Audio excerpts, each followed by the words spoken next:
Good afternoon, everyone. Okay, so my name is Anjali Manonukun. I'm going to be your moderator for today's seminar. Okay, so welcome to the second TPS Newton Fund Titanium Alloys webinar. Okay, so this is our second webinar.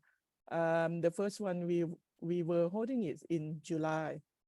So let's start with the opening speech by Dr. Adison Truntranon, the Vice President of NASDA. Yes, Dr. Adison, please.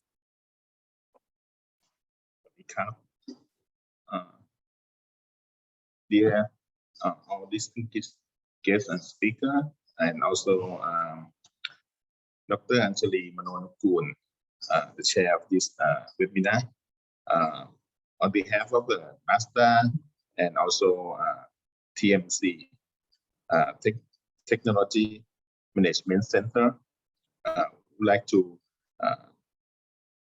give you opening speech in this webinar. The Newton Fund aims to build a research and innovation partnership with 16 partner countries to promote economics, development, and social welfare, and to develop this research and innovation capacity for long-term sustainability growth. It will do so through strengthening the partner country science and innovation capacity and unlock further funding to support this work. So TMC NASDA recognizes the importance of this international collaboration in enhancing the main mission. The agency established and maintain linkage with partners from all over the world on both bilateral and multilateral basis. TMC NASDA maintains strong linkage with the wide range of agencies and institutes located in the country across the globe. Many of which are formalized by official documents such as MOU or agreement. And TMC NASDA employ several mechanisms to promote the collaboration between Thai and foreign scientists, ranging from organizing seminar and workshop, such as today's seminar, bringing together scientists from Thailand and overseas to explore collaboration, to offering postdoctoral fellowships, and also establish the joint laboratory and joint program with the foreign partner. So today, I would like to give this opportunity to thank you, Dr. Yunbi Tang from University of Oxford, Dr. Anjali from MTEC, NASDA, Dr. Bunlat from Chulalongkorn University, and also Meticuly. It gives me a pleasure to give an opening remarks at the webinar 3D printing, advancement, and innovative material in medical and high temperature application. And today, the webinar is on the second one on the TSP Newton Fund Titanium Alloy webinar. So I hope today we will strengthening our alliance and hope for long-lasting collaboration in the future. So please, I wish this webinar will be successful and has a fruitful discussion. Thank you very much. Thank you very much, Dr. Adison. Okay, so we actually a little bit faster than the schedule, but let's start. Okay, so the first talk will be from Associate Professor Dr. Chinapat Panwisawat. From he's a senior lecturer in materials and solid mechanics at Queen's Mary University of London, UK, and he's going to give a speech, a talk on towards data-driven approach of metal additive manufacturing, a reduced order modeling. So please, Dr. Ajahn Chinapat. Thank you very much, Professor Dr. Anjali, for the introduction. That's very kind of you, and thank you very much for the organizing this webinar. I'm Shinapat Panviswas. Today, I would like to give you a perspective on a method, actually data-driven approach for metal additive manufacturing or 3D printing. There's a modeling approach that we are going to present today. But before that, I would like to acknowledge all the collaborator, working partner in the past many years on this subject. And also the funding body, Royal Academy of Engineering, that fund us already for me as a kind of UK lead partner in 3 projects already. So two of them is still active at the moment, working on the biomedical application using a titanium alloy in wide range of things you will hear today. As you may know, I will start with something from beginning. What happened when you have a powder and then you laser to melt the part to create a 3D body structure. I mean, this one this video illustrate, give you a bit idea of one of the technique of 3D printing, which is called powder-based fusion additive manufacturing, or previously called selective laser melting, that you have powder on the bed and spread it over. And this one is very actually involve many things. I mean, to make this part in 3D layer by layer.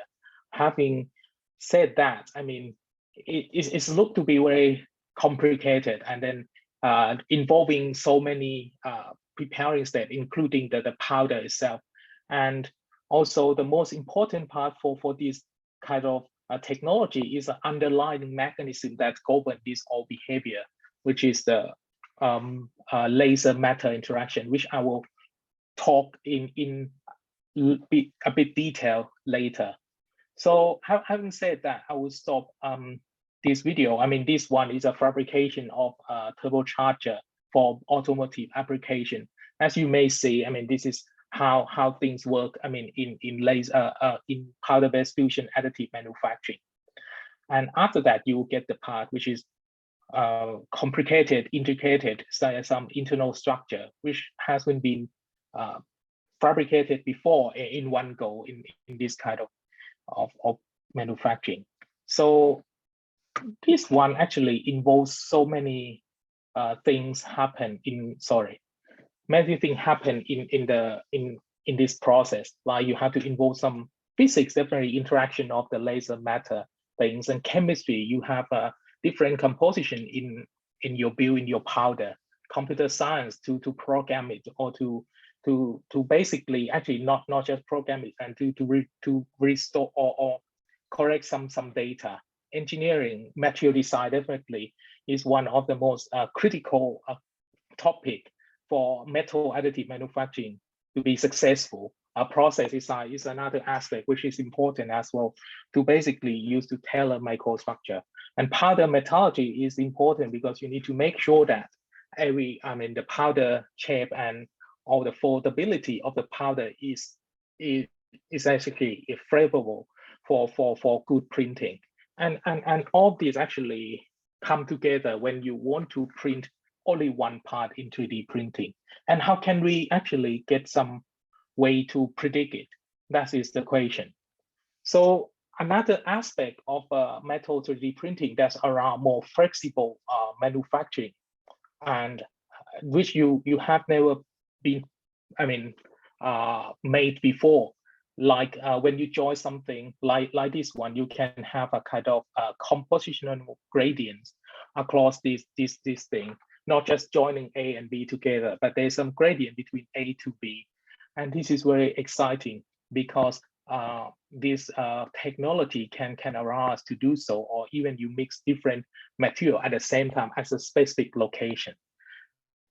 So that's why but the success of this kind of, this upcoming technology is basically, we will discuss now, is about the interaction of laser and matter. When I say about this, I give you some example across a few 3D printed technology from laser, direct metal deposition, wire arc additive manufacturing, and selective laser melting.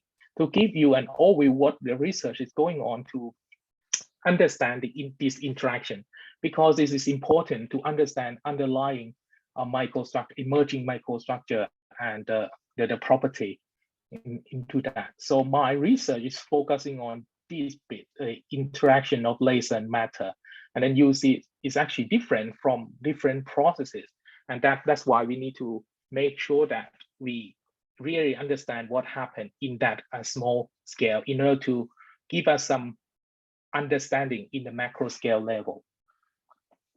So having said that, there's a lot of work going on as well in deeper and deeper to understand what is underlying things like synchrotron, which I will not give very much in detail today, but later want to point out that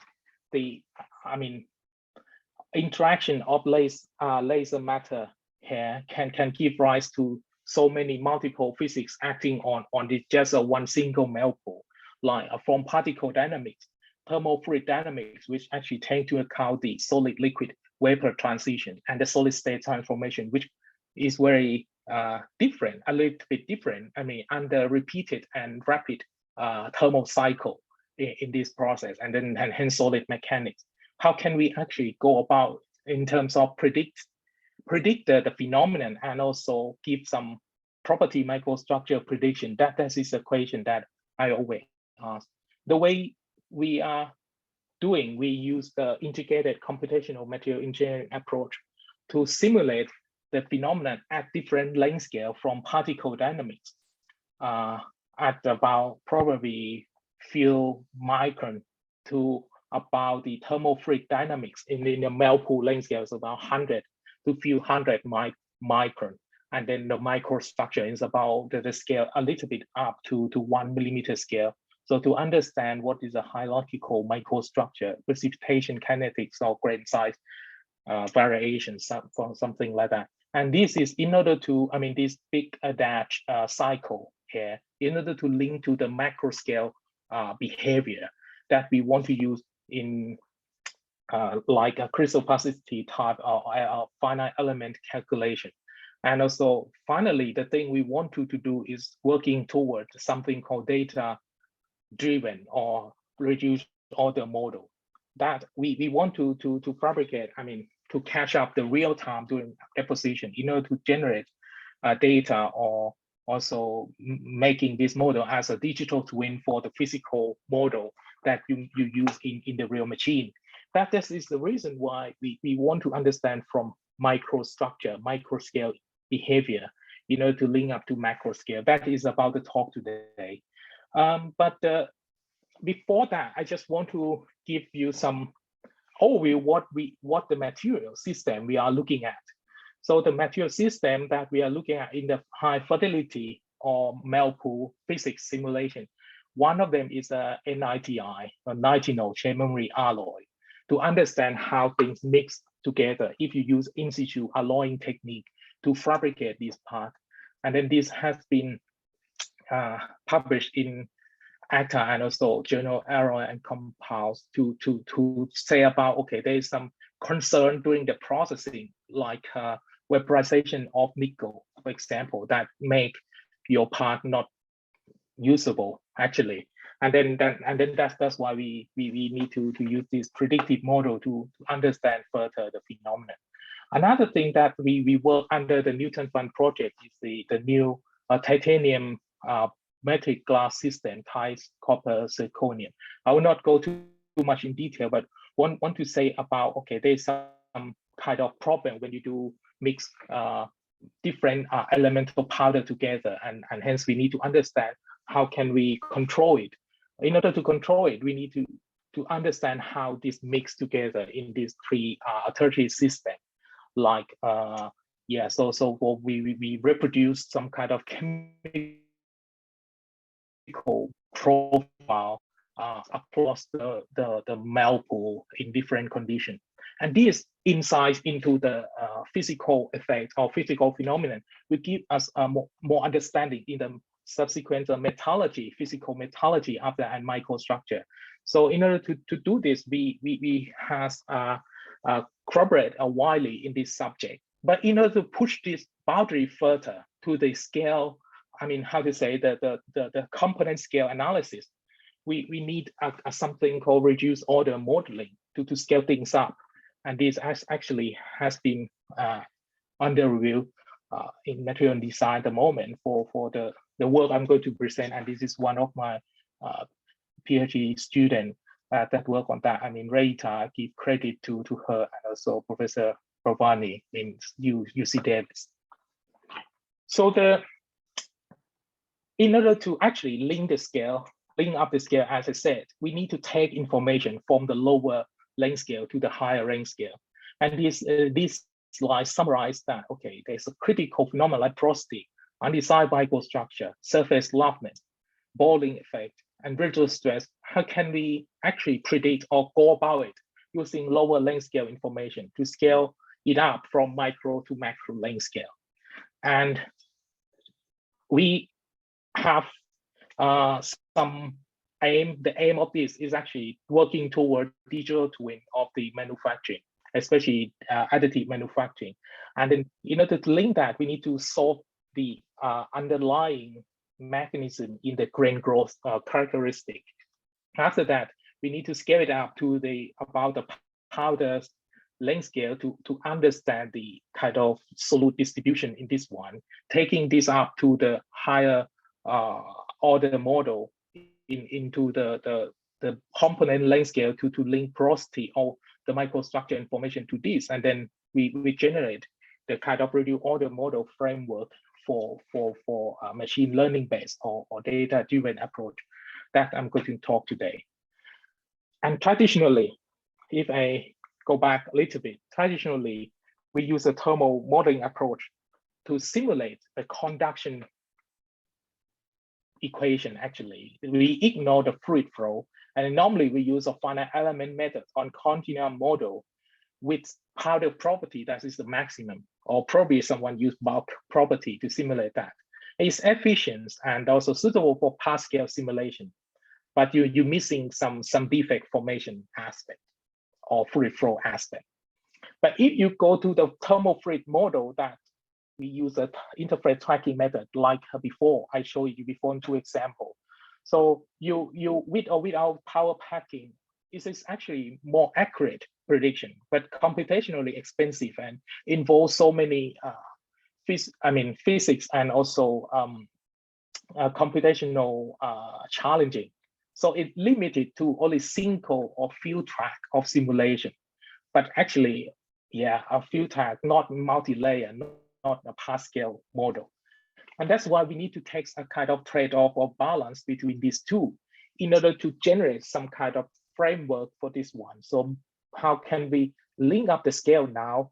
We look at the multi-physics-based model that we want to take up all information from the process and material dependent absorptivity, that property, specific property, and then to the numerical implementation of fluid flow effect in this we call a simplified thermal model, not really thermal model, simplified reduced order model, and then to take into account the evaporation, Marangoni convection, process induced micro voids, and then all of these linking up to the heat property, latent heat phase transition, and use the temperature dependent for bulk or powder to compare each other in order to actually predict about the thermomechanical response.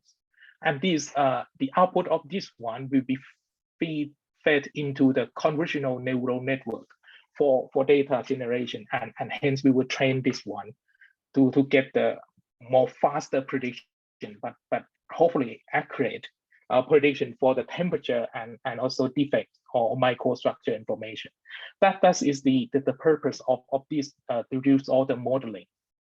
And when you go to this one in detail, which I just explained, the goal is to bridge high fidelity and macroscopic simulation together using this we call simplified multi-scale modeling approach here to take into account not only the thermal effect, but also the fluid flow phenomenon as well. How can we go about it? That is the thing we want to talk today. So we use the heat transfer and absorptivity equation that actually mimic the thing that we simulate in the high fidelity modeling. And this one is a bit complicated. I mean, to take into account the process and material dependent absorptivity. And the second one is a latent heat and phase transition for different materials. As you see on the small right-hand side, it will be bigger in the next slide. We test this across the number of available additive manufacturing materials. And next one is thermophysical property that we need to take into account the powder. So the thing we simulate is bulk, but there is a kind of phenomenological relationship that we can use to take into account this powder thermophysical property, and also material phase switch. We use the switching approach between material and the powder to take into account the gas and the material in the calculation domain. And the fluid flow effect will use a kind of indices in the implemented into the equation set that we have here to take into account evaporation, also the Marangoni convection. And at the end of the talk, we'll give you some perspective, how can we include porosity in the calculation domain. And this is how can we actually integrate all this. The final aim is in order to predict correct or accurate thermal cycle during the printing in a large scale component. So I give you example of a two alloy which is used in biomedical, also aerospace material, Thai 64 and Inconel 625. So if you see on the right in the middle of your screen now, with and without evaporation, the melt pool size is quite clear that it's not the same. Without evaporation, you not corrected the temperature, peak temperature correctly. So the melt pool is actually bigger than the one with evaporation taking into account. And it's vary as well from material to material, from Thai 64 and 625, Inconel 625 here. The melt pool and also, yeah, the melt pool size is also vary. When you deposit more and more layer, it's also different. There's no such a steady state in this kind of process, but we need to understand why and how can we improve this.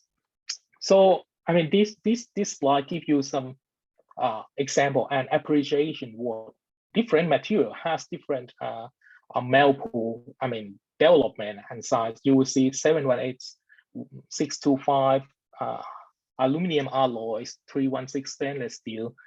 And this one, actually, if we can have a tool that can be used across all the available AM material, that would be fantastic. And this, sure, this model can actually predict something that the lower or high fidelity model predict as well. But definitely, we need to improve the numerical difficulties for this to actually speed up the calculation. And then that's the one we did. Greta did it very well to basically capture the melt pool dimension in different process condition. In this case, we're looking at different power input or power energy, power laser power from 100 to 100 kilowatt. So that the difference is in front of your screen here. And this is actually matched quite well with the experimental data available in literature. Another aspect that I want to point out for this multi-track, multi-layer simulation here is that the melt pool development, there is no such a steady state melt pool in this case. So because the heat underneath the layer building up, and then you need to find a right strategy to basically control it. And we demonstrated for the simulation that the melt pool is actually developed larger due to the subsequent heat below the layer. And this one actually just want to give you one example. That is the overall result. One example, the thing we have done is like this. So we build layer by layer, fabricate this one until until I think layer 5. And then the thing we analyze is the peak temperature. So the peak temperature for different materials actually tell us a little bit about whether or not this material vaporized for this alloy. So the peak temperature that we predict is quite matched with the experimentally observed in the past, which we will show you in a bit later. So across material, including the Ti64 here. And then you can, this peak temperature information can allow you to analyze whether or not as well there's some remelting in the previous layer. That's what we are working on, and that's how it's shown here. So we tabulated the result here, and then you saw different material has different characteristic, like Ti64 here. There's a 3-layer underneath it are remelted. So not like 625 is only 2 layers below it at the condition investigated. So this kind of reduced order model can be used to tell us about that as well. So more than that, we analyze the alloy dependence of the melt pool dimension. And I said there's a development of melt pool further and further if we not actually change the scanning strategy. If we do like this, keep doing this, not change the strategy, is the melt pool will develop further and further. And this one is a quantification of that in terms of length, width, and depth. You will see that it can be go up from about 250 to 300 to about 600. So I mean, in terms of the length of the melt pool, and the width of the melt pool can be in the range of 100 micron for the alloy investigated here, for nickel, steel, titanium, and aluminum here. This is some verification of this reduced order model for different condition. I think this one we used this paper to calculate, and actually the prediction and the simulation is quite close to each other. I said before, the width of the melt pool is about 170 for the measurement, and then this reduced order model is 172 for the condition investigated here. And last thing that we want to include in the dream world is actually to include the porosity. How can we go about it in terms of the porosity in different material? In this case, we're looking at a particular nickel-based superalloy, again, back and forth between biomedical and high temperature application, to understand how can we actually implement this one into the calculation domain on the right-hand side here. And the thing we have shown is that we need to generate a kind of non-overlap with soil in the powder domain, and then generate it randomly in this domain, in the condition that we need to actually keep the statistic of the porosity in experiment or in the modeling the same. And then we define the thermal physical property to replicate the presence of the voice in the domain. And then we basically, for example, if we have one voice, only one porosity present, the temperature is different when you predict it. And this, I mean, in this one single track here. So the presence of voice is actually significant, changing the overall thermal history. And that's why we need to take into account to this. But definitely at the moment, the computationally quite still expensive if we use reduced order model. We are working on it to improve the numerical difficulties in order to scale this up further and further. And that's the thing we want. This is in order to actually use this data to generate data for data-driven approach. And then the previous work that we have done is actually we can predict quite well on the little image here that the thermal field in the additive manufacturers process here, you will see is quite well predicted, published in 2021. And the proposed architecture for the convolutional neural network here is to basically use all this data and then generate data to train, to test, and to predict the temperature or thermal signature in the additive manufacturing of significant metric alloy system that we used previously. And having said that, I want to conclude the talk by saying the reduced order model bridge over the macroscopic and high fidelity simulation together is easily being explained to use for different materials. That is the key for available for all the material system if possible. The data generated from this reduced order model is used to train the convolutional neural network model. At the moment, we are in the state of completing data generation to fully train the CNN model. And this physics-based thermomechanical model can be developed by coupling this reduced order model with mechanical analysis. And this needs to be validated with experiment. And the prediction of the stress field or residual stress, for example, can be actually speed up further the development of alloy and the process. Thank you very much indeed. Thank you very much, Ajahn Chinnapat. Sorry, the audience, I forgot to mention that if anyone have any question, you can type in the question box, or you can raise your hand so you can ask the question to the speaker directly. So is anyone have any question? I can start with the questions. So yes, please. Am I understand correctly that at the beginning, your model at the beginning was the assumption is that is a solid metal, and then when you add void, is try to represent the powder bed. Yes, actually, in order to represent the powder bed, we include it in different way. One is actually powder property. So I mean, in literature, there is a kind of thermophysical property to take out powder, and also the voice is another aspect which coming from the fluid flow effect. I mean, which is a thermal model cannot give you. So we need to take in information either from experiment or from modeling.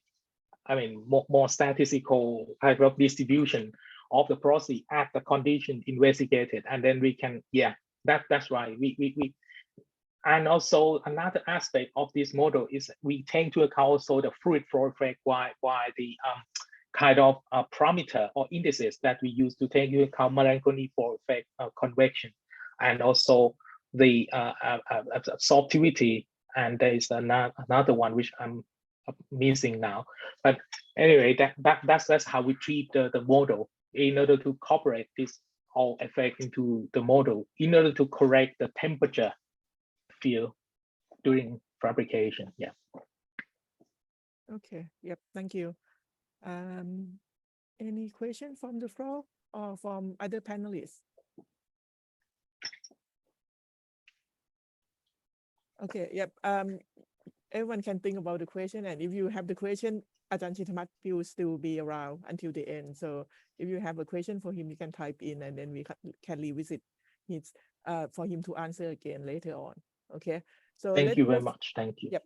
Let's move to the next speaker. So the next speaker is we have the honor of Associate Professor Dr. Anak Kanta Chawana. Sorry, hardly call your surname. Sorry. Yes, it's right. So his presentation going to be on the utilization of spark plasma sintering (SPS) to improve the strength of titanium alloys for biomedical application. So yes, Dr. Anat, please. Yeah. Okay, good afternoon, ladies and gentlemen, and all distinguished guests and participants, and especially thanks to Dr. Anjali for inviting me to this very honor seminar. And I listened to a very interesting result from Dr. Chinnapat about the 3D printing. But let's move to I would like to introduce about my new facilities in terms of the powder metallurgy alloy fabrication method that we established about 5 years ago.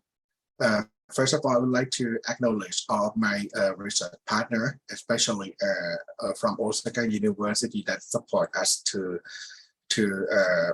established the facility of the spark plasma sintering in our laboratory. And this method is very interesting and amazing because we can enhance so many mechanical properties by the microstructure that is not similar to the conventional alloy. Then today, due to the limited time, I would like to show about a part of the research that I think is very interesting for the biomedical application. Okay, let's start from my research today. I would like to divide it into two parts. The first one is how to enhance the strength of the titanium alloy for the biomedical application. And the second part, we'll talk about the how to lower the young modulus to use as an orthopedic application. Starting from my motivation of background of the research, we found that Thailand is going to the aging society, and the number of the aging elderly population increased year by year, and the number of the value import value of orthopedic device to our country is about 1 billion baht per year. And among of those orthopedic device, titanium alloys or titanium 64 is very popular or well known for the medical implant because of the high strength to density ratio and good biocompatibility and high corrosion resistance. And the problem is the commercially available alloy or titanium 64, they contain aluminum that report to cause Alzheimer in some cases of use, or the vanadium is one of the toxic element and also very expensive. Then this research will be the basic study how to replace the non-toxic material with replace aluminum and vanadium by another element that can be more safe or more biocompatible. Then we would like to see that how can we play with the titanium alloy by the conventional method. That is, we found that titanium showed to crystal structure like alpha and beta titanium, that both crystal structure have both advantage and disadvantage. As we already know that alpha titanium is stable at room temperature and have a good strength, but the disadvantage is it has low ductility. On the other hand, the beta titanium has a good formability and low young modulus, but unfortunately it is stable at high temperature.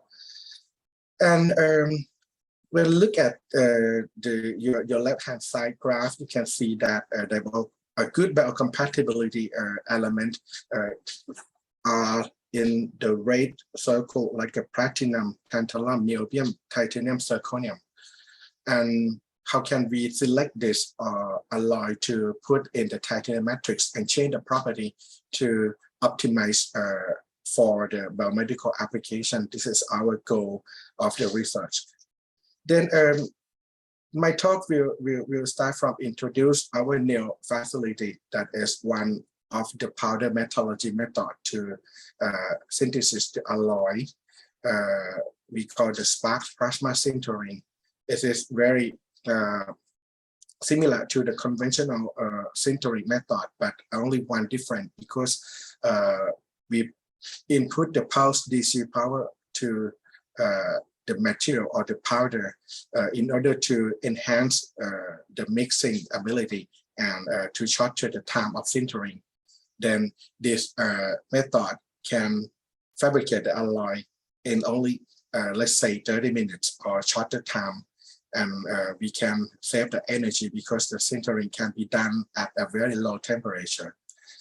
And I would like to show the process of the spark plasma sintering that we start from mixing the powder raw material together, for example, with the ball milling, and put the mixed alloy into the die and press it and input the pulse DC to introduce a plasma state, and then we got the alloy or the ingot. Okay, my first part to introduce you about the interesting point of the SPS or spark plasma sintering is we can get a very high strength of the titanium. Okay.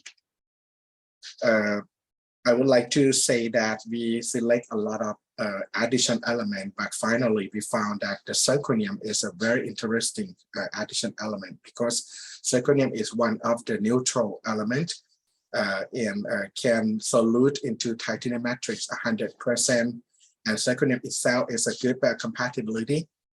And in the commercial, we can get zirconium in the type of two compound. The first one is zirconium hydride, and the second one is zirconium oxide. Unfortunately, we cannot handle with the high purity zirconium powder because it's very hard to handle and it's very expensive. Then we select these two compounds to put or add on the titanium matrix in the process of SPS and see how the strength can be enhanced after adding the zirconium oxide and hydride. One point of the zirconium hydride interesting point is after we heat, after mixing with SPS, the dehydrogenation can be taken place, and we can remove almost all of the hydrogen outside of the alloy. Then sometimes we can investigate the effect of the zirconium solid solution mechanism itself. That is very interesting. Okay, I'd like to continue to the result. This is the representative result from the insight to SEM observation. On your left-hand side, this is the result from the titanium 5% zirconium oxide SPS sample. And on your right-hand side, you can see the result of the titanium with the same chemical composition, 5 zirconium hydride addition sample. Both specimen was SPS at 500 Celsius, 30 minutes, and under 30 megapascal. Why we select 500 Celsius, that is very low temperature, sintering temperature, because we would like to know the decomposition of the addition element, the decomposition temperature by the in situ observation. After sintering the titanium alloy and increase the temperature to 900 Celsius, it is clearly seen that we can see the residue of the zirconium oxide distribute homogeneously, I think, in the titanium matrix. And even increasing the temperature to the 1000 Celsius, we can still also see the residue of the zirconium oxide. But with increasing the temperature to 1400 Celsius, we can see a very homogeneous and uniform structure of the titanium zirconium oxide alloy. That we can see that at 1400 Celsius is the decomposition temperature of this addition element. And on your right-hand side, we did the same thing with the zirconium hydride by increasing the temperature from 600, 800, 900, and 1000 Celsius. We can see that the decomposition can be completely done at 1000 Celsius temperature. And this summary, we can summary that with adding different compound of the zirconium, we can obtain a big difference of the decomposition temperature. Then we can select the good condition for the SPS next time when we would like to add more of the zirconium into the titanium. And when we talk about the spark plasma sintering, one more very interesting characteristic is the cooling rate after shut down the DC power. It is the fast cooling rate. It's a little bit fast when we compare with the conventional melting process of the alloy, because the specimen size is very small and then the cooling rate is very fast. Then one concern is how about the cooling rate that affect to the microstructure. Then we try to compare two conditions of the specimen preparation after SPS. The first one is to do the heat treatment and followed by the water quenching. And the second one is the SPS followed by the furnace cooling. By the water quenching, we see that the uniform structure can be obtained.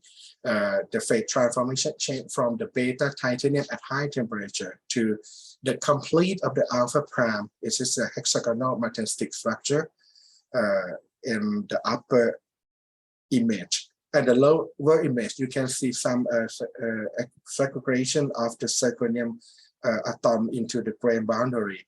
And finally, we found that with the lower cooling rate, we can obtain coexisting of alpha prime phase, that is a martensite, and the alpha phase, the HCP hexagonal closed structure together at room temperature.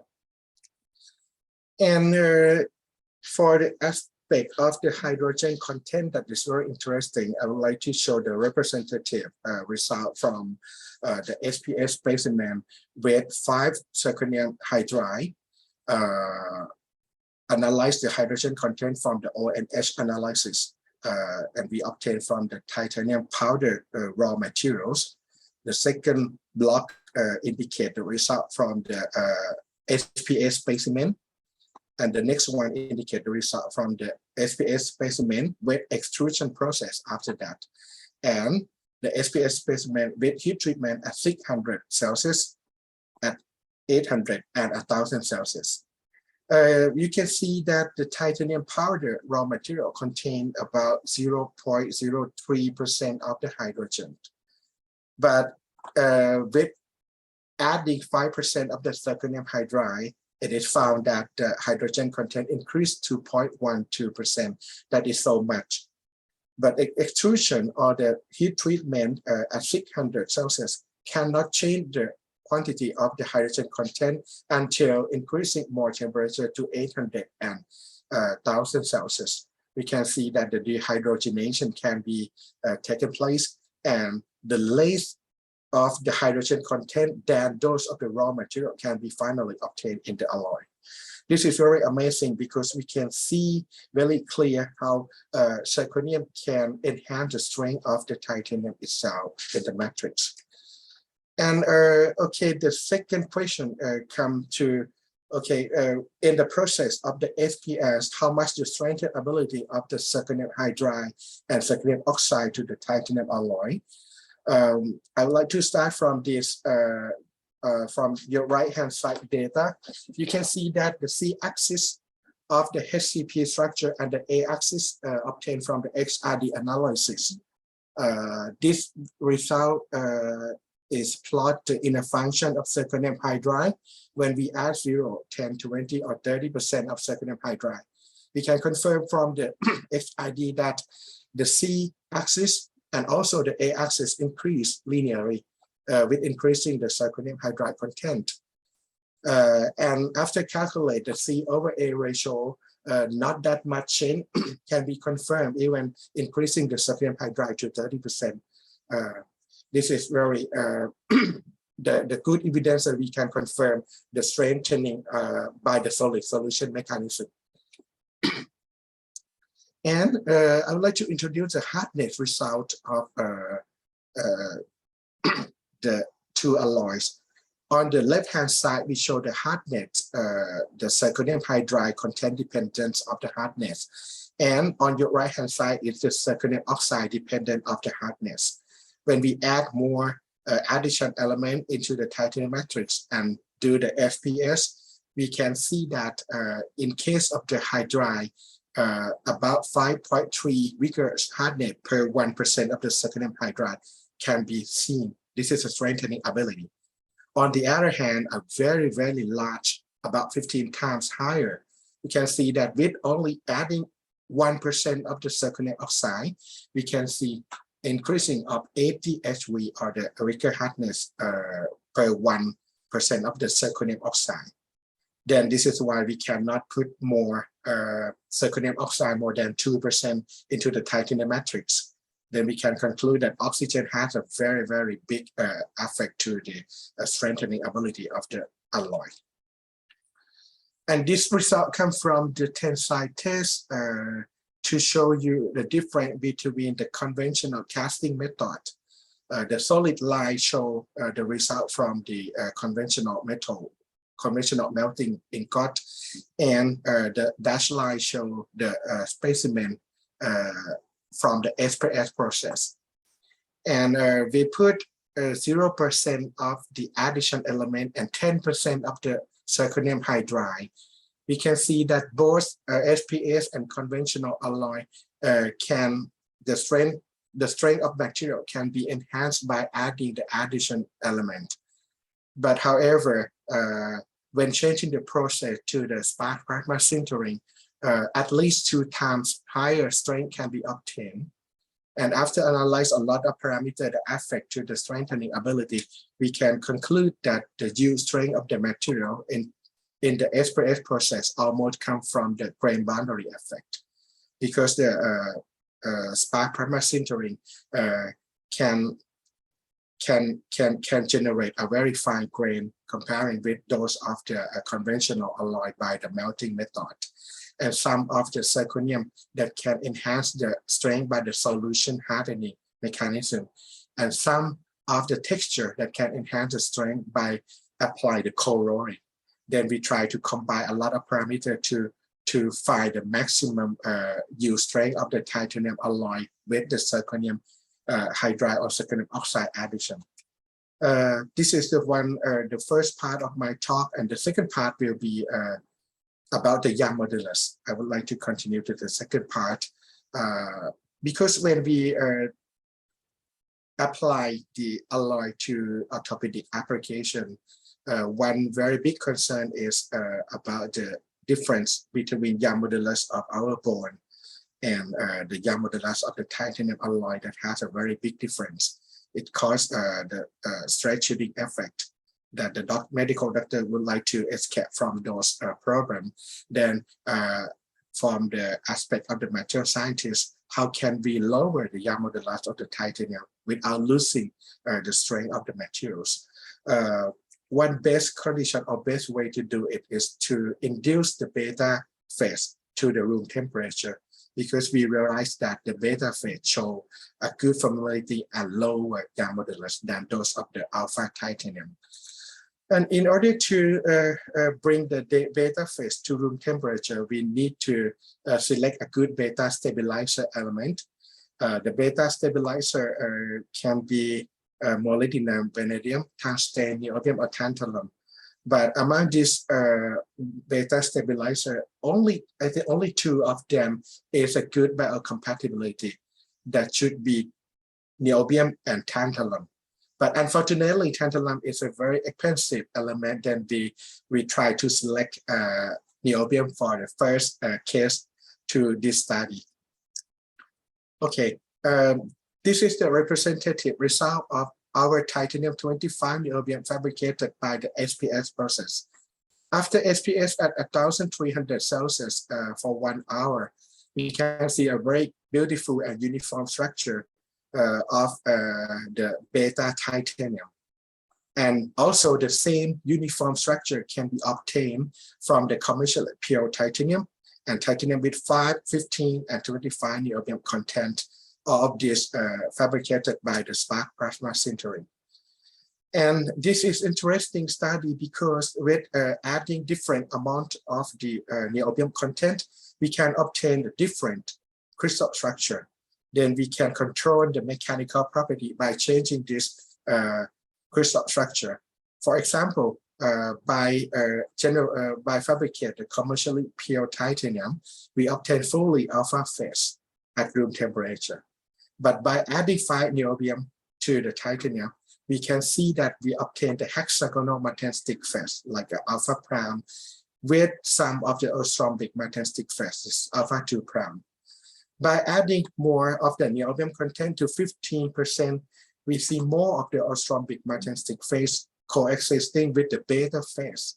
And finally, adding 25 niobium, we obtain fully beta phase. And these all 4 chemical compositions show different mechanical properties as well. This shows the mechanical properties. This is the yield strength. You can see the yield strength of each titanium with different niobium content. From my left-hand side, the first block indicates the result that come from the SPS specimen. The right box indicates the result come from the SPS specimen, followed by the cold rolling, apply some thickness reduction to the specimen. And we can find that with increasing niobium content to the titanium matrix, we can see the increasing of the strength. But once again, after increasing more than 15 niobium content, we can see the decrease of the strength. This can be explained by the different phase or the crystal structure that we obtain from the SPS or the addition of the niobium content. The C per A ratio and the A axis after adding niobium to the titanium matrix, we can see the increase of C per A and increase of the A axis in cubic structure that show that the niobium can substitute with the titanium perfectly, and this is the cause that the cause for the change or the difference of the mechanical property obtained. And from some literature, they report about the precipitate like the omega phase, but unfortunately in our study we cannot find any omega phase in the microstructure, maybe because of the sensitivity of our machine. I'm sorry about this. For about the young modulus, that is very important for this study. Finally, we can obtain a very low young modulus from SPS specimen. If you see from the graph, you can see that with adding 25% of niobium content, the young modulus can be decreased to about 63 gigapascal. Or if we calculate the slope of the chain of young modulus, we can see that with increasing 1% atomic percent of the niobium, about 1.5 gigapascal, the young modulus can be decreased. And one more interesting point of the SPS process is I think that we obtain a very low modulus as we expect, but we would like to have more strength or even higher strength, even with increasing niobium content. Then we try to apply the co-rolling or the co-work into the specimen by applying 0%, 30, 50, and 70% co-rolling reduction. But the results show that the co-rolling cannot generate a strong texture. Then the young modulus did not change, even changing a lot of co-rolling reduction. This is very amazing result, and we will explore more about the details by studying about pole figure or the pole figure analysis later. Okay, I would like to summarize my talk from that I mentioned in this section, that we start from establish the new method of the alloy fabricate by establish the SPS facility, and start from adding some element that can enhance the strength, adding some element that can lower the young modulus. Our next topic is to, maybe I would like to collaborate with Dr. Anjali to develop the high entropy alloy by put more than one element to change the property of the alloy. And we do hope that the SPS will be very useful fabrication method and will be a practical application in the near future. And I would like to thank you to all of you for the kind attention. And this is our research field in the laboratory. We focus on the research of the implant, especially focus on nickel titanium that Professor Chinapat talked about last session. It is a shape memory alloy that have the super elasticity. Then we try to develop a lot of type of the stent using the human body and characterize the thermal property and the mechanical property. Okay, thank you for your attention. ขอบคุณครับ Thank you very much. So, Ajahn Anak, this is very interesting. So we have a few minutes for questions. Anyone have any questions from the floor or from the panelists?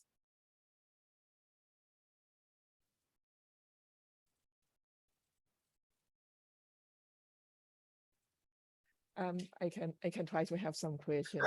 Thank you.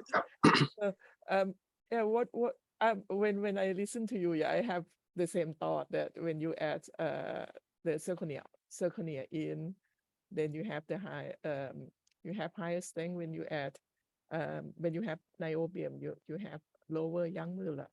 Yes. And what will happen if we have them together? so we can have high strength with low young modulus. Should we Yes. expect that?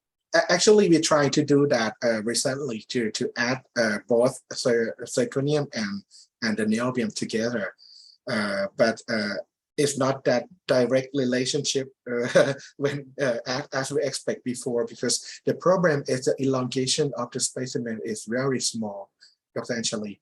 Then we try to apply or introduce some texture that can enhance the elongation of the specimen, and I think it will be possible to do.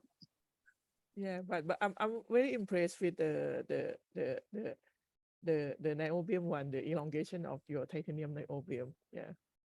But elongation is important. Yeah. Okay. Thank you. Anyone else have any question, or you can think about it? So Dr. Anak will still be around with us until the end. Okay, so let's move to the next speaker. Okay, so thank you very much. Yeah. So the next speaker is Dr. Yuan Bo Tang. He's a senior research fellow from the Department of Materials, University of Oxford. So he's going to be talk on the solid state dielectric growth of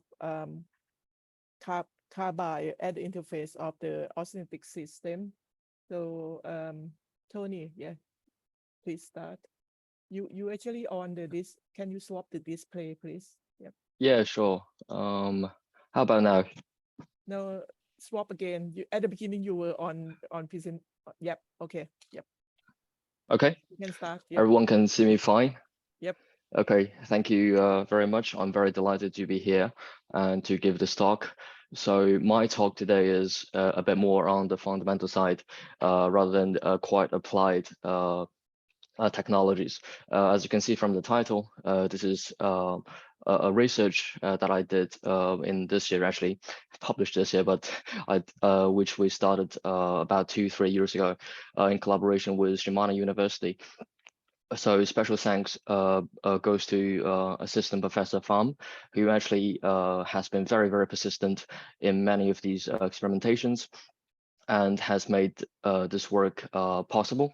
Especially, he also did most of the measurements and the experiments that I'm going to show here today. So this is how I decided to go about my talk today. So I would first to give some background of this research and some general motivations why this is important.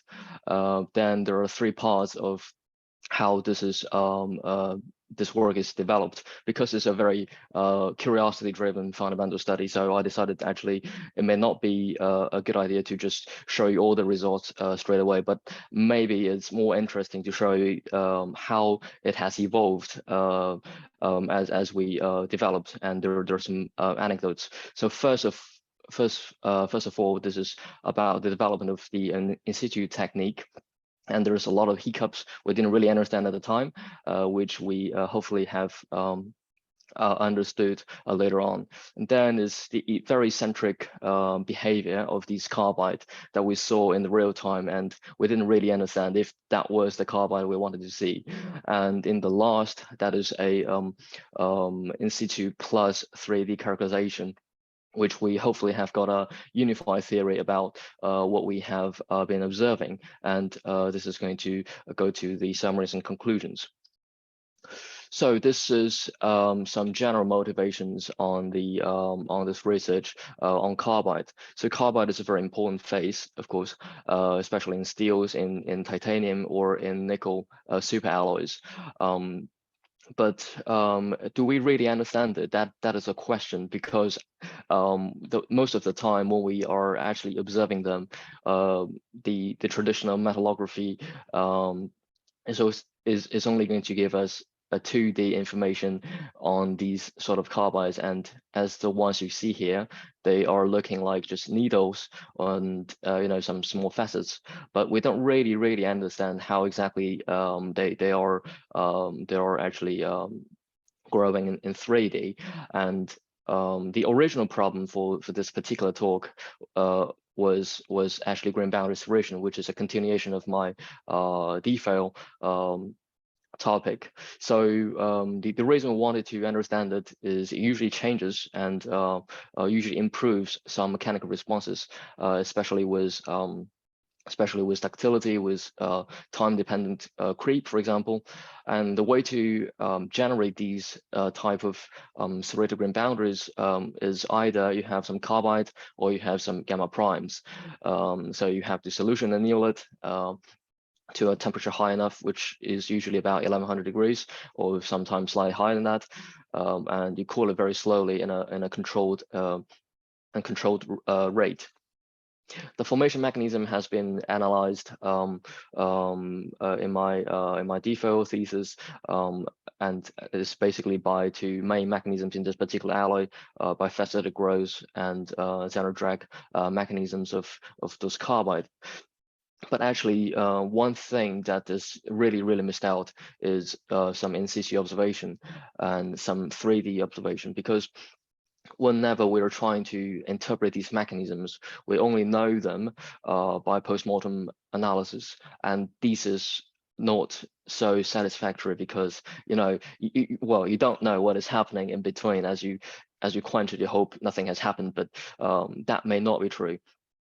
And the material we chose in this particular study is Inconel 600, which is a nuclear reactor material.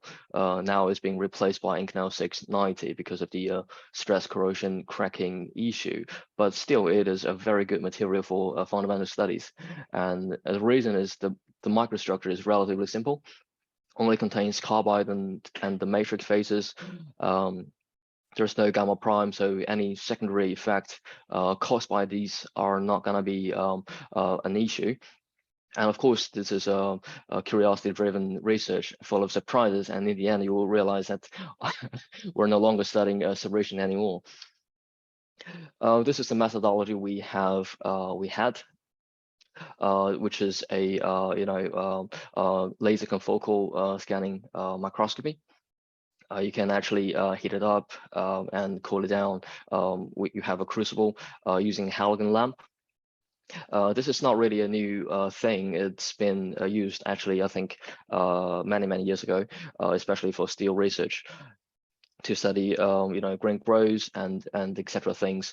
But actually, the strength for this particular microscope is you can actually do things in situ and in extremely high temperatures, even up to melting of most metals, including steels.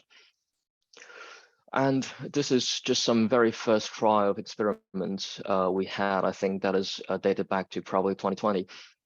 And you can see these are some videos of the heating of the specimen. If I can play them,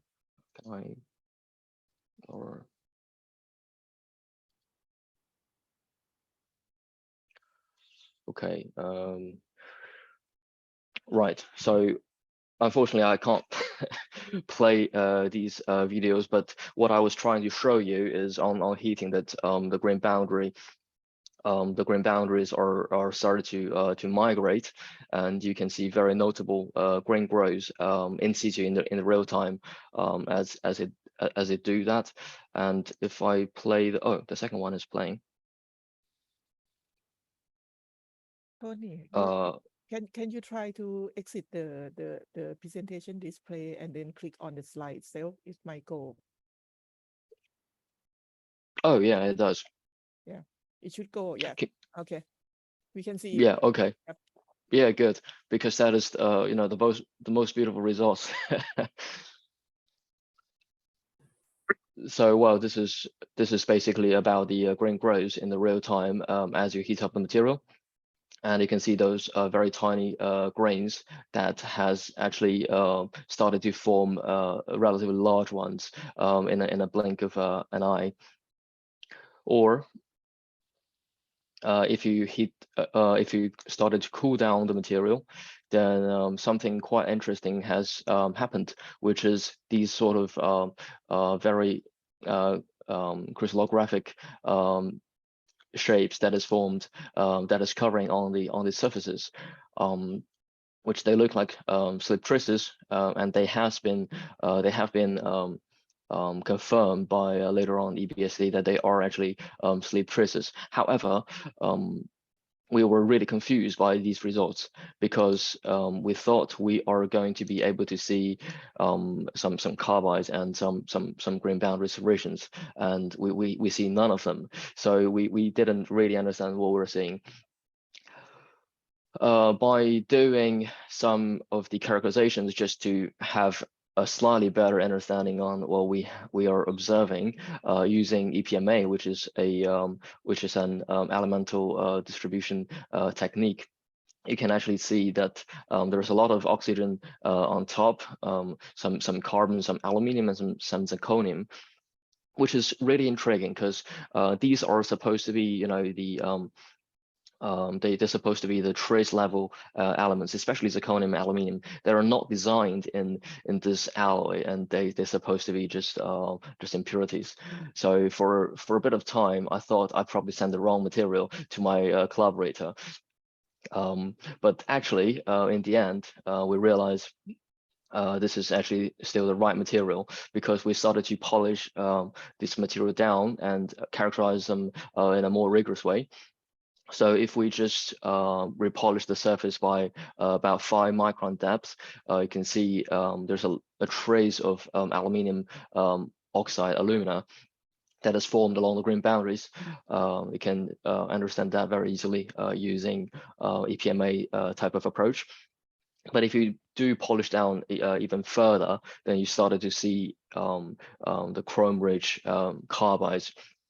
That is what we normally see in the microstructure, and you also started to see these separated grain boundaries. So actually, we do know in the first trial or the first setup for the first year, it has been somewhat not totally correct because the oxidation is probably too bad, and we needed to understand or to overcome that before we can get something quite meaningful. One thing that has triggered my my mind was something we had called oxygen trapping system that we normally use for DSE. Differential scanning calorimetry measurements, and these ones are supplied by some companies, but they don't really want to tell you what exactly this is. We're engineers, so we reverse engineered it, and we found this is actually commercially pure zirconium, which makes sense because zirconium is a gather material.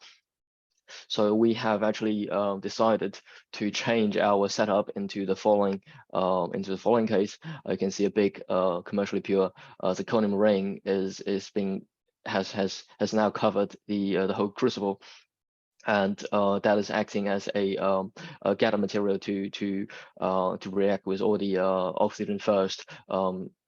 In a sacrificial way, so the surface is going to hopefully reduce a lot of these oxidation, and this is going to be something that we had with these. Okay, I'll have to do this trick again. These are some videos after we applied the gather material, and you can see that we started to cool this material down from 1100 degrees, and you can already see, if you can see my markers, they started to form some very tiny bit of some faces. And if you continue to cool them even further, you can actually see how they grow as a function of temperature. If I just play this back and forth, for example, this particular thing in here, it's looking like a dagger that is growing just very, very fast and rapid. So again, we didn't really understand what we were seeing just on the surface because they just look very eccentric to what we normally see. As if that is a piece of carbide, then we thought that's supposed to be, looking like a needle, but a small needle. And if you look at such scale bars, some of them are a few hundred micron large, which is just amazing and unbelievable to us. So we didn't know what it was. There are two ways of understanding them. One is by knowing their composition. The compositional analysis carried out in here, we know this is the material is actually having, this is two phases. One is the chrome-rich carbide, as it does show a lot of chromium and carbon concentration in these phases. So it's actually a phase. And they are also, you know, preferentially gathering some oxygen. So it is probably a carbide phase. By understanding, well, just to have a line profile across them, we can also see some chromium depletion at the interfaces. Even though this is semi-quantitative, only we have the intensity, which is the count of these lines, but we do know actually the chromium is locally depleted, and that is actually helping us to understand it, because we know the carbide growth in these conditions supposed to be diffusion assisted, and therefore you have to have some chromium depletion, which actually makes the story quite complete. Another thing that we have to use to understand it is by diffraction techniques. So if you know both the composition and also the crystallography, then you will be very certain of what you're seeing. And in this case, we had some EBSD taken on them, and it does show that it matches really well with the M7C3 carbide, which we have observed in the same alloy many times before, especially that with our high resolution TM. So actually we now confirmed this is the same phase as we normally see in this piece of material. And actually the carbides we're seeing here are very big. Take an example. This is a particular piece of carbide, and you can see the diffraction pattern doesn't really change too much. That means it's actually a very coherent phase growth just from one end to the other. And if you look at the growth of these carbides in a bit more detail, and they're, well, in my view, they're very beautiful. You can see actually they grow in a sense that is quite dendritic in many of the cases. You can see the primary arm and the secondary arms. They have, you know, just slightly different secondary arm spacings, probably dependent upon exactly which orientation that is growing upon. So this is then furthered by some 3D characterization, because the carbide we saw, a very large carbide we saw on the surface of this Inconel 600 materials are just different from what we usually see. So we decided to mill out some carbides and see how they are actually related to the carbide beneath it, which is in the bulk. And in here that you can see that some of these carbides are actually directly connected to those carbides in the bulk. So they are actually from the same place, and they are actually originated probably from this point, stemmed in there and growing both inwards as a, well, when you can see a green boundary, and outwards just on the free surface, because they both have fairly low energy barriers. There's another, okay, I have to do this trick again. And there's another example just to see how it behaves across the 3D area, and this is fibbed by the focus ion beam. So this is just the cross sections against this particular part of a section, and the dark faces in here are those carbides. If I play this again, dark faces here are the carbides, and these are the green boundaries, and you can see that they do preferentially nucleate along the green boundaries, and they have actually twisted the green boundary into some really funny shapes, which is serrated. By having them actually constructed in a very full way, you can actually see and also probe how huge they are, especially how networked they are in the 3 dimensions rather than 2 dimensions. So each of these carbides, we originally thought they were going to be some very small needles, but in fact they're gigantic. Some of them can be, you know, hundreds of microns. This is just another one which we highlight where the green boundaries are at in relation to those carbides.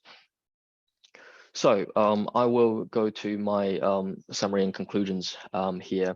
So we have done some observations using time-resolved observations during heating and cooling, trying to understand the carbide and green boundary interactions in this particular material. But in the end, we spent most of our time trying to understand what we're seeing, especially with the carbide and their growth at the free surface.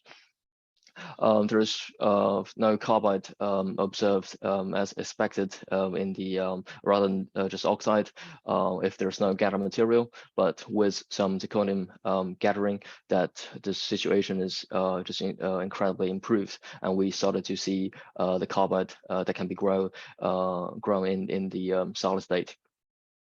Some of these surface carbides are actually very large in size with these branches, and they form in a shape of the dendrites, and they are actually connected down to the bulk carbides.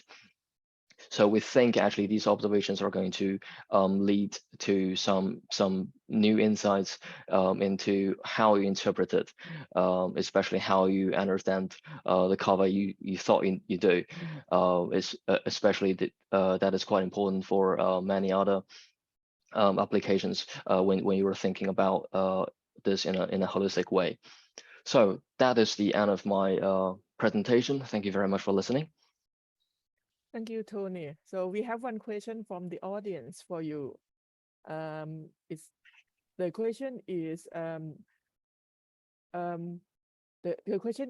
if the heating, the cooling rate change, would it affect the carbide morphology? That's a very good question. Depending on how fast and how slow. So we have tried a range of them, and from the trials we did, I think the faster cooling rate is going to be around probably 20 degrees or 10 degrees per minute. So this is still quite slow. What is going to really affect the carbide is actually their size and I think nucleation density. If you cool it faster, like 100 degrees per minute, they may not actually appear because the cooling rate is fast enough to suppress the presence. But within the cooling rate that we have observed from just 1 or 2 degrees per minute up to 20 degrees per minute, the shape or the morphologies are very similar.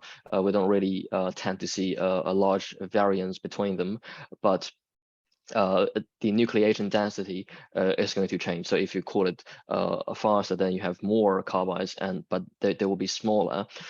If you cool slower, then you have larger carbides, and they will be just fewer. Okay, yeah, thank you very much. Any other question from the floor or from the panelists?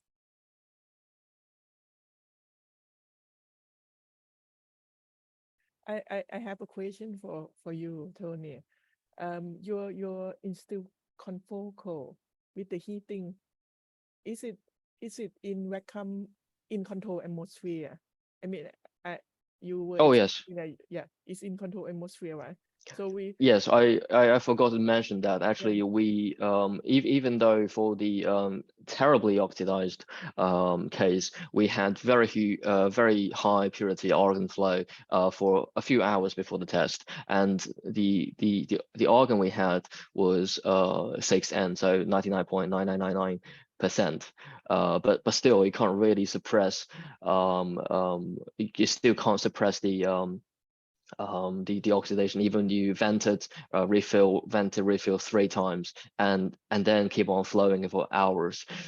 We think actually the gather material is a lot more important in this case. okay, yep, thank you. Yep. Any other questions? If not, then the audience can think about this, so we can move on to the next speaker. Okay, so the next speaker is Assistant Professor Dr. Chetha Pankruebut. Okay, he's from the Chulalongkorn University, Department of Metallurgical Engineering. So he will speak on towards the development of bio-inspired implants using the 3D printing and artificial intelligence. So, Ajahn Chetha, please. Thank you so much, Ajahn Anjali. And good afternoon, everyone. Good morning from the UK. It is our honor to present the work that we worked in the past 5 years regarding the 3D printing of titanium and how we could use this technology to help many patients in Thailand. So this is more regarding only the scientific content, but also the way that we actually use the scientific advancement to help patients in the real applications. So I hope that is basically the focus of my talk. So let me start with the first thing that we start this research. So basically we are materials engineer. So in the lab, we did a lot of things, invent new type of materials to do characterization. But one thing that we actually start to work on this research is basically to get the pain points from the real customer. In this case, it's basically surgeons. So we have a chance to discuss with many surgeons in Thailand, and we see some pain points that we believe at that time that 3D printing technology is something that we like to use to help solve this pain point. The first one is basically we have many patients in the country that are suffering from bone defects or the bone disease. For example, in this video, this lady suffer from the loss of her skull, and that is basically because of a stroke, and the doctor has no chance but to open up the skull to release some pressure. So once the skull is cut and open like this, she has to live with fear because there is no solid skeleton to protect her from anything outside the world. So basically, doctor has no option but to use something that is easily accessible in emerging country. For example, in Thailand, we normally used hand molded powder-based materials, and that is basically okay to to protect her brain from the dangers, but it is not really fit to her heart, and this material is not that strong, it's not biocompatible. So we believe that if we could use something that is giving more accuracy in terms of manufacturing and in terms of the better quality of the materials, that would be something to be helpful. Not only the skull part, but if you look into other bones, I would say the bone is actually the signature that we get really from the time we're born. So if you look on the left hand side, you can see that this part of bone, it's called clavicle. So basically it's really different. So 3 patients here have totally different geometry of the bone. So we cannot really use the standard sizing of the bone plate to fix our to make sure that it can fit everyone. So the doctor has no options but to bend the modifying the bone plate to fit into your bone. But that is not something easy because the bone plate is made out of metals. So the easier way is basically to modify your bone to fit into the implant.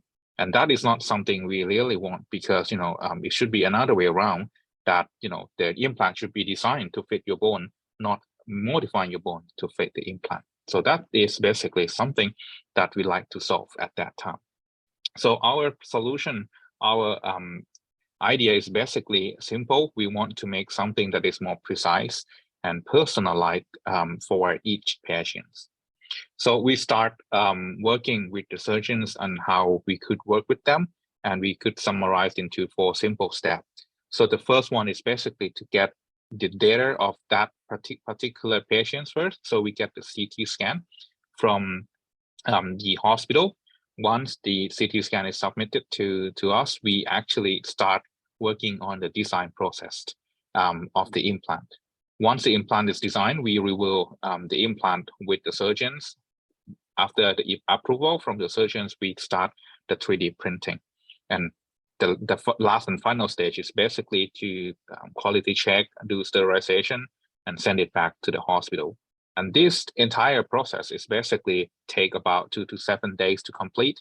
And that is basically very fast if you compare to other customization technique. I will discuss in more detail how we could achieve that, but really it's mainly depending on to technology, which is the 3D printing of titanium, that we have to make sure that it's can achieve a very good quality, and as well as the way that we design the implant that is actually serve the treatment of that particular patient. So I show you many cases in the previous slide about how we could treat patients with customized implant, and this is basically how it looks. So the customized implant here is basically the cranial maxillofacial implant. You can see that it is designed to fit perfectly to the anatomical location of the bone. For example, the skull part we call cranial reconstruction, or the maxillofacial we call maxillofacial reconstruction. So this is something that we could think about the design. So we are engineers, so we can design it differently. For example, some part can be designed into the mesh shape. But this is something to reduce the weight, as well as giving some kind of functional for that particular applications. Some part of the bone can be designed as a plate, because it is basically has to withstand some kind of daily loading. Once we can design something that fit, so we expect to get better cosmetic outcome, and as well as the functional outcome. This is a picture of a patient having the patient specific implant for his skull. So you can see that after the implantation, we could restore his cosmetic outcome. Not just the cosmetic outcome, as I mentioned, the fitment of the implant is basically very, very important, because, for example, in this case, we're trying to reconstruct the elbow bone. This is called radial head. And this is very important because, if you cannot get it fit perfectly, you basically stop the movement of the bone. And that is not something really good, because, patients cannot recover full range of motion of his or her elbow. So a patient-specific implant is something that we believe will later soon change the way that we could treat the patients around the world. So how we actually achieve that, the 3D printed medical device. So we basically start with get to know more about the requirements from the surgeon. So we have been discussed with many surgeons in the country since the past 6-7 years or so. So basically, we have a lot of requirements, a lot of demands, and we could develop with surgeons how we could make sure that the design and the materials that we use going to be exactly matched with his or her requirements. The step after the requirement is basically to make sure that we have the right materials, the manufacturing, and we have to test the design and the manufacturing of our implant, starting from the computer simulation, cadaveric study, and at the end, biomechanical study. Once everything is complete, then we are more certain to apply for the clinical evaluation in a real human. So that is basically the basic step And today I will basically go in more details about how we develop the 3D printing process and the materials development to make sure that it can be used for medical applications. So 3D printing of titanium, we have seen a very nice presentation from Ajahn Chinapat already, that it's basically a layer by layer manufacturing. And when we want to print titanium, so basically a layer of powder is actually laid down, and we use high energy laser to melt a layer by layer. And once one layer is complete, the second layer of powder is applied. So we continue to do that. So it basically opened the way that we could print any type, any shape of the materials. But how we could make sure that this printed titanium is going to be safe and strong enough to be used for a medical implant. So basically, we have to do a lot of parameter optimization. So this is something very broad for a researcher to go and study. For our case, we want to print titanium 6-4, which is a well accepted materials for medical device. So it's not just print any parameter and we can get the best result. So we have to do parameter optimization. And you can see the one on the right hand side that the parameter can lead to many scenario. For example, you can lead to something that we call over melted, or you can get something that incomplete melting as well. So this is not something that we want to get, because you would expect to get some defects inside the materials, and that leads to a lower mechanical property of the printed implant. So we have to make sure that it could be in the right spot. And you can see that a very small difference in terms of parameter could lead to different printing result. Not only just the parameter that we have to study, we also have to make sure that the materials is actually good to be used. We start with titanium 6-4, which is the most commonly used titanium alloy for medical applications.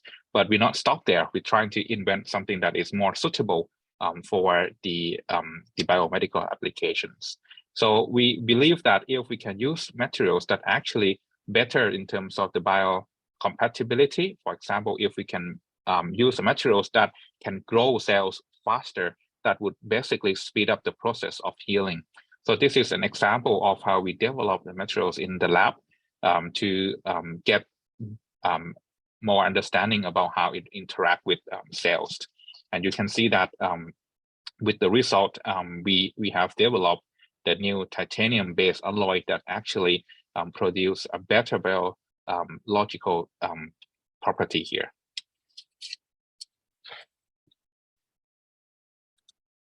Not only the way that we trying to get the biological property of the new type of materials, but we also want to get something that is more suitable for orthopedics applications. We have seen a very interesting from Professor Anat about how we can make the materials to be closer to the bone by lowering the elastic modulus of the materials. We also aim for the same thing, but we use different methods. We use 3D printing to print the titanium-based alloy that could achieve metallic glass property. So that is basically lower the young modulus of the materials closer to the natural bone. And we believe that that could be something that in the future we could utilize to make sure that not only the design that is actually good for the personalized treatment, but we can also personalize the materials property for each one as well. So the material property can be tailored for each particular patient regarding his or her property of natural bone. Not only the printing, but the post-processing is very important if you want to achieve a very good implant. So we also study about the surface modification of the titanium as well. On the top row, you can see that we study how titanium 6-4 can be modified in terms of the surface to make sure that the cells adhesion is better. So you can see that the one on the right hand side has more cells, and that is better in terms of biological adhesion. That is basically the modification of titanium 6-4, but we want to get something even better. So we want to grow something as a thin layer on top of the titanium 6-4 printing. So we go for a nanoporous structure to promote the bone growth, as well as to be something that we can assist in terms of duct delivery. So the titanium dioxide layer is actually grow on top of the titanium implant as a layer for this purpose. Once we do the research, we found that the titanium 6-4 that we print can achieve in various different structure. For example, on the left-hand side is basically, I would say, as printed microstructure. So you get metastable phase like needle, like alpha prime, because of the very high cooling of the titanium 6-4. And that is basically something, if you grow the titanium dioxide on top, you will achieve a very, I would say, very homogenized structure of the titanium dioxide. But if you do some heat treatment to achieve a more stable phase of the titanium printing, do you change the microstructure of the substrate from alpha prime into alpha and beta? And that is basically result in a different behavior of the titanium dioxide modification. And you can see that you will get more of the uphill and downhill result of the titanium dioxide anodization. That is because of the substrate that has more of the aluminum rich and the vanadium rich from the alpha and beta phase. So really, we really want to study more about the material science to better understand the way that materials behave and how we can control that to make it useful for the medical applications. So this is something that I just want to share with you all about, the materials development. We also go in really to details about how we could develop the implant that is actually suitable for the applications. For example, this is the example of the distal humerus fracture. And you can see that typically the doctor has standard sizing implant, the one on the right-hand side. Typically they use two plates to treat this type of fracture. And that is something that you might think, okay, why not just use it, right? So just use two plates.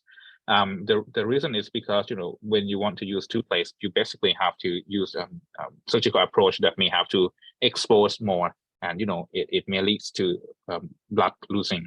So we think if we can develop a single plate that can actually achieve somewhat similar or nearly the same property as dual plate, that might be better in terms of the treatment. So a lot of study have been done to see how we could, use finite element analysis and biomechanical study to develop the custom design of the implant that actually fit for that particular case. Okay, so we are not saying that this is going to be the best design, but this is the design that is actually good for his or her condition. And you can see that from the design that we utilize here, we have something that we call lateral medial link of the screw to make it more stiffer. We design retro blim to stop the movement and things like that. So the result of the single plate, the one in green below here, is actually almost the same as the dual plate. And this is an example to show that mechanical stability can be achieved by the custom design of the implant. Okay, not only the design that achieve in terms of good biomechanical result, but we could also use this 3D printing and 3D virtual design to make sure that the surgeons can know exactly what to do in the operation theater. So this is something that we call virtual surgery. So you can see that the tumor is actually happened to the mandibular bone, the jawbone. Doctor has to cut it out and replace it with the bone from the leg, the fibula. So doctor has to perform two types of surgery, cut the bone here and cut the bone on the leg. So it's very complicated. So if we can actually make this type of virtual surgery beforehand, the doctor know exactly what type of cutting, what type of replacement going to be done. So we can further develop the cutting guide to ensure that the cutting in the operation theater would be perfectly as planned. And we can also design the implant to match with this surgical guide as well. So that is basically the way that we could use the advancement of the 3D printing and the 3D design to achieve a better result in terms of medical implant. And this is another example to show that, we have something we call malunion bone. So the bone is actually joined in a not proper way. So the doctor has to cut it and relocate it. So if we have something that could make the preoperative planning to be better, then the doctor have a better idea how to operate. So he can design it before the surgery. We could print the titanium implant as well as the surgical guide and deliver it to the surgeon, and he would perform that as planned. Okay, so this is why we believe that this is something that's going to change the way of the treatment. Not only the customization that we could achieve from the 3D printing and the 3D design, we could actually use the AI capability to make it even more scalable. So for example, to think about this patient's specific design, we could change the way we believe to be something that we call patient match. So it's not only the way that we decided and used FEA to test it, but we can actually make sure that all the parameters of the implant design is actually perfect for a particular reason. For example, in this case, we're trying to develop an ulnar implant that has, a variety of head diameter, stem length, and we want to make sure that the implant design is actually optimized for biomechanical response. So we put into the AI algorithm, we call genetic algorithm, to make sure that the optimization can be achieved for a particular implant. So you can see that the design here is not only good for the usage of the surgeon, but also maximized for the biomechanical response as well.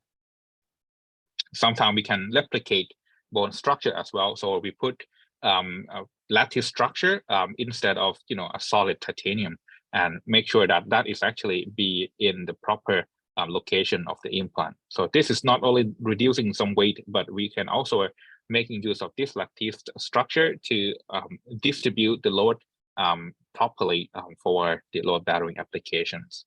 For example, this is the distal radius replacement of the bone tumor, and you can see that the lattice structure here is actually used in the implant to reduce the weight as well as distribute the load that I mentioned earlier.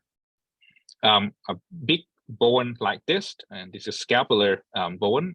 So if you make it into solid titanium, it will be very, very heavy, and that's not going to be last for a long time. So we can design using the lattice structure as well as the optimized shape of the implant, as I mentioned earlier, to make sure that the implant can be designed and optimized for the load bearing application like this. So the final geometry of the implant is actually very light and but yet strong. Okay, so this is the final outcome of the scapular prosthesis replacement. So once we test all that, so we have to make sure that the surgeon is very happy with the with the research that we have. So that's why we always work with surgeons hand in hand like this. So I just would like to take this last minute to thanks all the collaborators and also the surgeons in many hospital to help us achieve this patient-specific implant. Since now we have already helped patients in Thailand for almost 700 cases up to now, and that also helping from the neurosurgeon, the scout, the orthopedics applications, as well as something down below like hips and knee and toes as well. So this is not gonna happen if we don't have very full support from all the surgeons and all the collaborators. So thank you so much for this opportunity to share with you all, and thank you so much for a very good support from these teachers. Thank you so much. Thank you very much, Ajahn Chetha. This is very interesting, and congratulations, 700 cases now. Yeah, the case is growing, and you have cases abroad as well, right? Yes, we're starting to have some cases abroad as well. Thank you so much, actually. So we're actually running out of time. And we anyone have any question? Let's just do one questions, please. Yep, from the floor, from other panelists. If not, then I can entertain Ajahn Chetha. Okay. When you talk about the surface modification, could you explain a little bit more how do you do the deposition of the titanium dioxide? And in one of your slides, you actually have different structure of the titanium dioxide. How do you actually doing those things? Okay, so for the titanium dioxide nanostructure, we use the process called anodization. So we use the electrochemical process to grow the titanium dioxide on top of the titanium printed surface. But the result that I showed you earlier is basically we use the same process, but we achieve the different result. So let me go back to the slide. And that makes us curious why we achieve different result in terms of the nanoporous structure on top. And that is basically because of the substrate of the titanium printed. And that is because when we 3D printed, we typically used heat treatment process to to change the microstructure or to release some kind of residual stress. So if we not control that process good enough, we will achieve a different microstructure, and that leads to the different in terms of the anodization result. So my point here is basically we have to control from the very beginning. So we have to control the way that we treat the substrate, and we have to make sure that the result is good enough to be used for anodization. So we develop something that we call two-step anodization. Okay, yep. Thank you very much. So anyone have any other burning questions? If not, then I would like to thank all the speakers today. Dr. Adison, Dr. Chinapat, Dr. Anak, Tony, and Ajahn Chetha for very interesting to our section today. So these are all the two Newton projects that we have in Thailand. So one project is in Chulalongkorn University, led by Ajahn Bunlat, and the other project is in MTEC, led by myself. And the UK partner is in Queen's Mary University of London. Sorry, still trying to remember the university name, yeah, and Oxford University. So we have Ajahn Chinapat and Tony. Yep. So thank you very much, everyone, for that attend the section. So I would like to close the section. Thank you. Thank you very much. Thank you. สวัสดีครับ Tony, thank you very much, Tony. See you in 2 weeks. Thank you very much. Yeah, see you in 2 weeks time. Yeah. Bye. Bye. Bye. ขอบคุณค่ะอาจารย์